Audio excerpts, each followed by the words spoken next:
No importa cuál haya sido la experiencia del pasado, ni cuán desalentadoras sean las circunstancias del presente, si acudimos a Cristo en nuestra condición actual, débiles, sin fuerza, desesperados, nuestro compasivo Salvador saldrá a recibirnos mucho antes de que lleguemos. Nos rodeará con sus brazos amantes y con el manto de su propia justicia. Queridos amigos y hermanos, nos volvemos a encontrar aquí para seguir estudiando la palabra del Señor. Durante este trimestre nos estamos dedicando a estudiar el amor de Dios y su justicia. Y hoy nos concentraremos en cómo Dios, a través de su palabra, nos expresa la forma en que nos ama. Y para ello, Dios se vale de imágenes que son muy familiares para nosotros. La primera de ellas es el amor de una madre o el amor de un padre.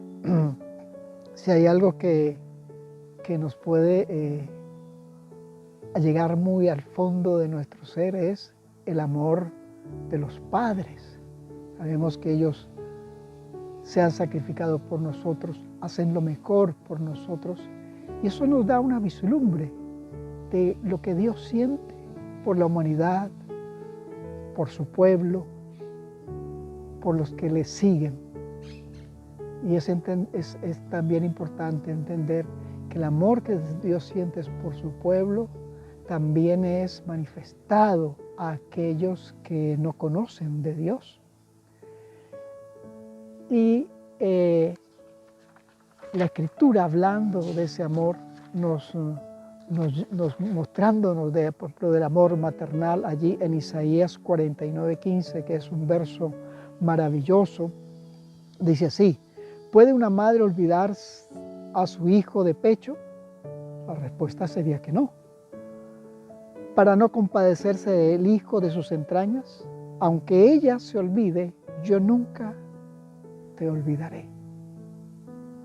Es muy difícil que una madre pueda olvidar a su bebé de pecho. Sin embargo, si eso ocurriera, Dios le está diciendo a su pueblo: yo no te olvidaré. Trata de imaginar que Dios te lo está diciendo a ti: no te olvidaré. Esa es la figura del amor de madre que nos da una vislumbre del amor de Dios. El amor de Dios, por supuesto, es exponencialmente más grande, pero sí nos acerca a entender el amor de Dios. Y mira que este verso que acabamos de leer se encuentra en el Antiguo Testamento. Y en el Antiguo Testamento nos muestra el amor entrañable de Dios por la humanidad, por su pueblo. Y hay otras citas. Tenemos ahí, por ejemplo, el Salmo 103, el verso 13 dice: como el Padre, y aquí ahora la figura es el amor paterno, como el Padre se compadece de los hijos, se compadece Dios de los que lo reverencian. Compasión, misericordia. El amor de Dios es apasionado, es entrañable, es compasivo. Y si vamos ahí a Jeremías 31:20, y yo le invito para que con calma tú leas en un momento especial el capítulo 31, 32 y 33 del profeta Jeremías. Vamos a vislumbrar la compasión de Dios por su pueblo, que en extensión es para nosotros también. Ahí en ese verso 20 dice: ¿no es Efraín un hijo precioso para mí? Dice un hijo, o sea, está esa relación padre-hijo o madre e hija. Dice, ¿no es un hijo en quien me deleito? Desde que hablé de él, lo he recordado constantemente. Por eso mis entrañas se conmueven por él y ciertamente tendré de él misericordia, dice Jehová. Toma estas palabras y aplícalas a ti, que Dios, compasivo, amoroso, misericordioso, te habla a ti. Y eso va a ser un efecto en nuestras vidas. Sí, ahí está la idea. Dios quiere usar la figura del Padre y la Madre para que tengamos una idea del amor que Dios siente por nosotros. Hay otra imagen que Dios también usa con la idea de mostrarnos cuánto Él nos ama. A nosotros nos cuesta entender que Dios nos ama, porque el Dios que nos han presentado generalmente es un Dios que está allá lejos, un Dios que está listo para ver en qué momento me equivoco, para castigarme. Ese no es el Dios de la Escritura. El Dios de la Escritura es un Dios que ama más que una madre, que ama más que un padre, que ama con una compasión casi infinita. Y eso es muy beneficioso para nuestra experiencia cristiana. Dios, queriendo hacernos entender, usa otra figura. Dice, aquel amor que sale de las entrañas. Lo tenemos ahí en Oseas, capítulo 11, el verso 8 dice, ¿cómo podré abandonarte, Efraín? Refiriéndose a su pueblo, Judá. ¿Te entregaré yo, Israel? ¿Cómo podré hacerte como a Adama o dejarte igual que a Sebaín? Mi corazón se conmueve dentro de mí, se inflama toda mi compasión. La idea aquí es sí, que Dios, tratando de explicarnos que nos ama con una compasión infinita, dice, como eso que sale de muy dentro. Así Dios ama, y el ejemplo mayor está, dice, Dios amó tanto al mundo, a la humanidad, que dio a su Hijo, y ese dio es en sacrificio para que todo aquel que en Él crea no se pierda, mas tenga vida eterna. Hay algo que me ha preocupado, me preocupó estos días, hace unos 2 o 3 días atrás, no, tal vez un poquito más, ocurrieron los incendios de Los Ángeles.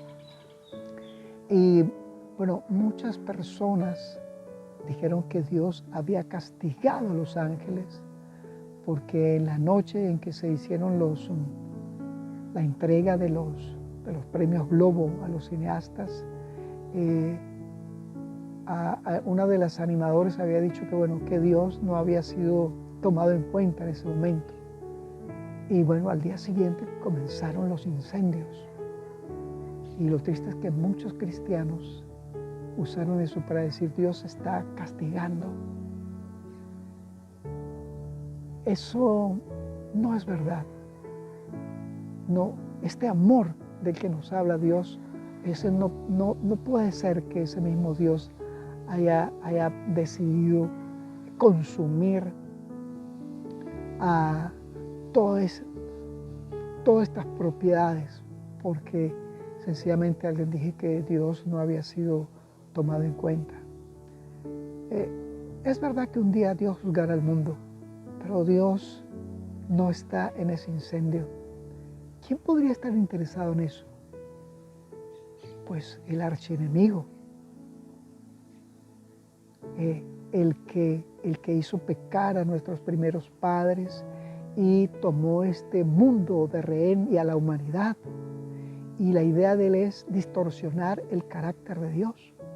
Por eso nosotros, los cristianos, no podemos aceptar que Dios envió ese incendio, porque serían las mismas palabras que usaron los amigos de Job cuando lo fueron a visitar, porque estaban convencidos que Dios lo estaba castigando. Es verdad que un día Dios traerá, a cada uno le pagará. Hoy estamos en un juicio, en el juicio celestial. Dios está juzgando a los seres humanos, y cuando ese juicio termine, Jesús dejará de ser intercesor, se pondrá sus vestidos reales y vendrá por segunda vez, y allí entonces traerá la sentencia de juicio, pero no antes. Si pensáramos que ese incendio Dios lo provocó para mostrar que Él estaba molesto con estas personas, estamos haciendo el juego a quien siempre ha querido distorsionar a Dios y lo malpuso delante del universo, y hoy lo malpone delante de los seres humanos. Porque entonces Dios sería injusto. ¿Sabes cuántos líderes políticos, religiosos, militares han arruinado a sus naciones, han asesinado millones de personas, y estos individuos fueron a la tumba sin que jamás se le hiciera un juicio? Bajaron impunes. Entonces podríamos decir, bueno, esto es un Dios desproporcional, hablando con respecto a ese incendio de Los Ángeles, de la ciudad de Los Ángeles en California. Un día Dios traerá la sentencia del juicio para todos los seres humanos, y aquellos que bajaron impunes la tumba tendrán que dar cuenta. Pero hoy Dios sigue siendo compasivo, nos ama más que lo que nos puede amar una madre, un padre, lo siente adentro de sus entrañas. Y Jesús, que es la imagen más vívida del Dios eterno, cuando nosotros vemos en el Nuevo Testamento, y ahora vamos al Nuevo Testamento, Jesús siempre se compadeció de la gente. Veamos allí varios ejemplos. Por ejemplo, veamos uno. En Mateo 9:36 dice, hablando de Jesús, al ver las multitudes, tuvo compasión de ellas, porque eran como ovejas esparcidas que no tenían pastor. Ese es Jesús, así es Dios, Dios el Padre. Mateo 14:14, vio una gran multitud, tuvo compasión de ellos y los sanó.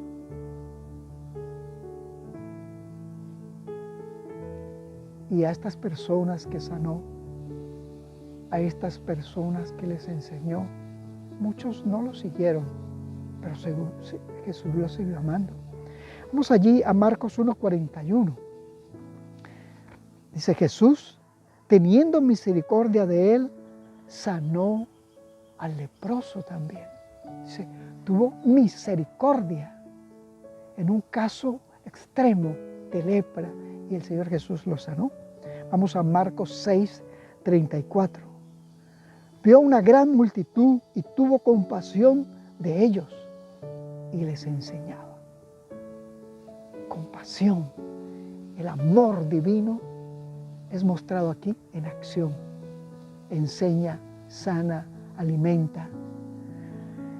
Vamos a este otro. Lucas 7:13 dice, la vio, hablando de aquella viuda de Naín, la vio, se compadeció de ella y le dijo, no llores. Y después de eso, Jesús resucitó al único hijo que tenía. La acción de Dios. Dios hecho carne nos muestra el amor divino por nosotros. Y ese amor, querido amigo y hermano, cuando yo puedo entender que Dios me ama a mí, deben ocurrir 4 cosas importantes en mi vida. 1, consuelo porque Dios me ama. 2, fortaleza porque Dios no me deja solo. 3, me anima a seguir adelante en medio de las luchas. Y 4, me da esperanza de que Dios cuida de mí, que Dios se compadece de mí.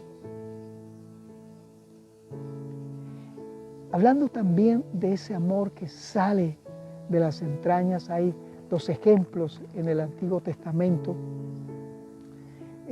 con la idea de entender también que Dios me ama de muy adentro de Él, con la idea de que sí, Dios es mi Padre celestial, es mi Padre, y porque es mi Padre, me ama. Hay dos ejemplos allí. Uno está en Primera de Reyes 3:26. ¿Recuerdas aquella historia?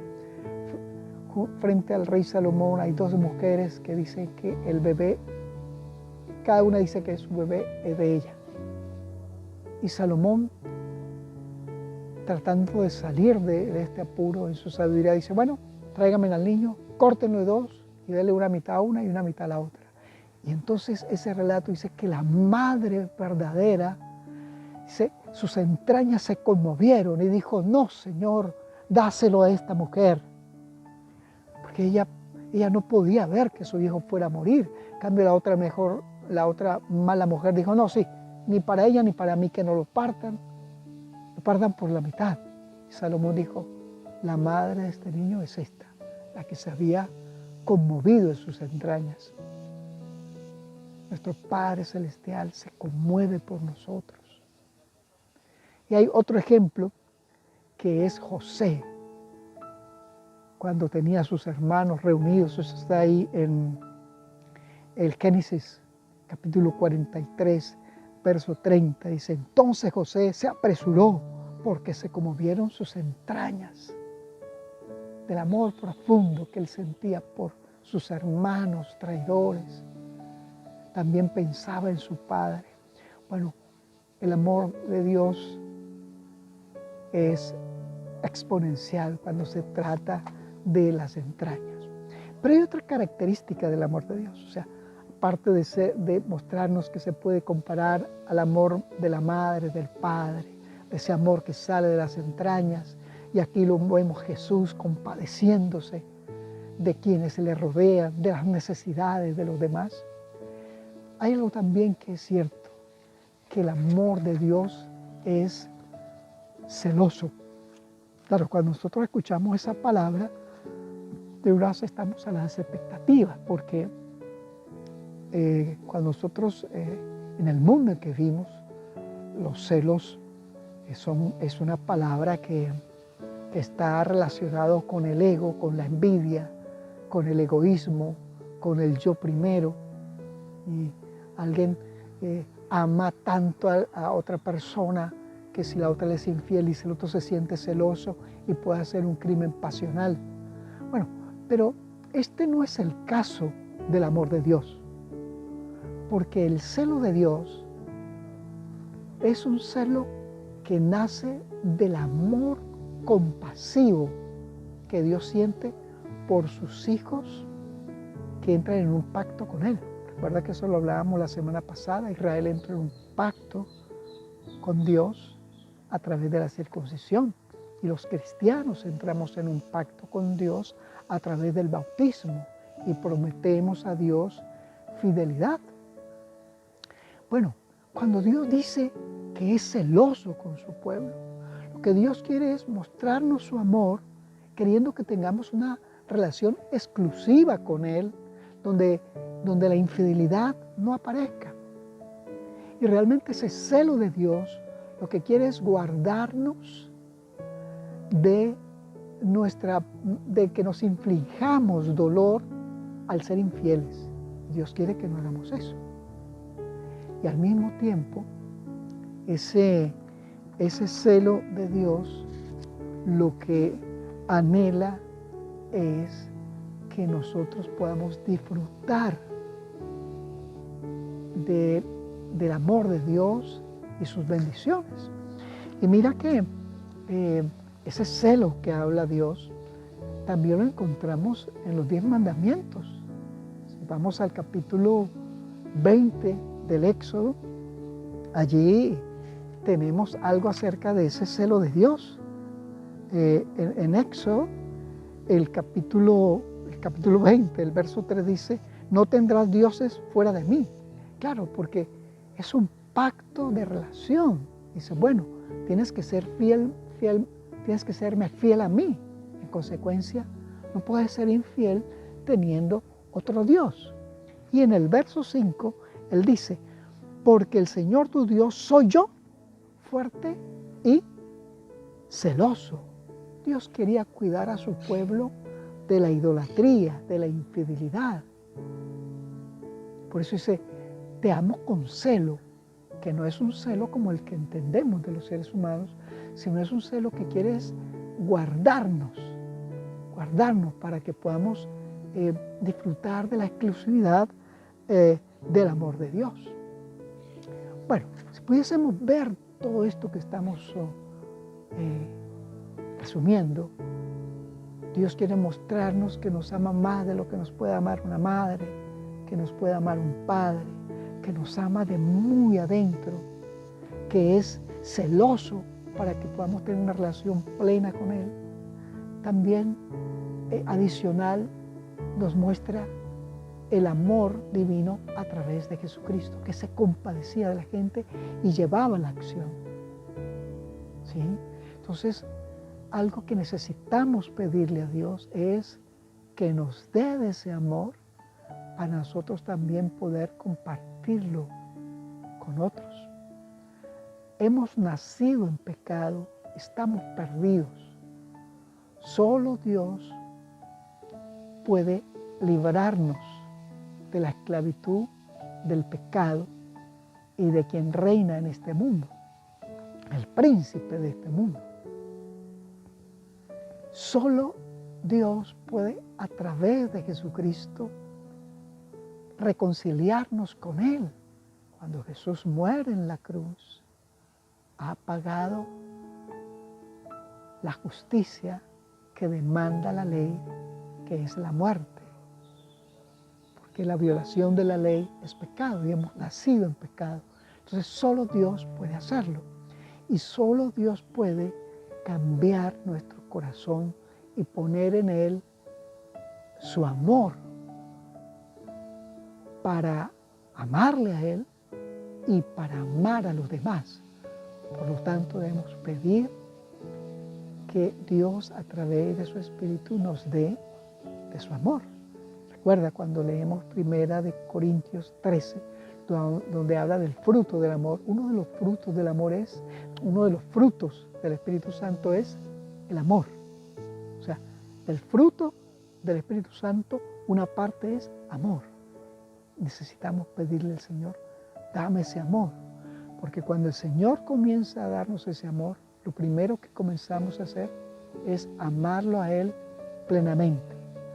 Amar a quienes nos rodean, a nuestra familia, a nuestra iglesia, a los que no conocen del Señor. Porque entonces de esta manera las personas podrán entender que Dios es un Dios que les ama. Es decir, que si queremos compartir el Evangelio, es necesario que Dios nos dé su amor a través de su Espíritu, que lo ponga en nuestro corazón. Querido amigo y hermano, le invito para que oremos.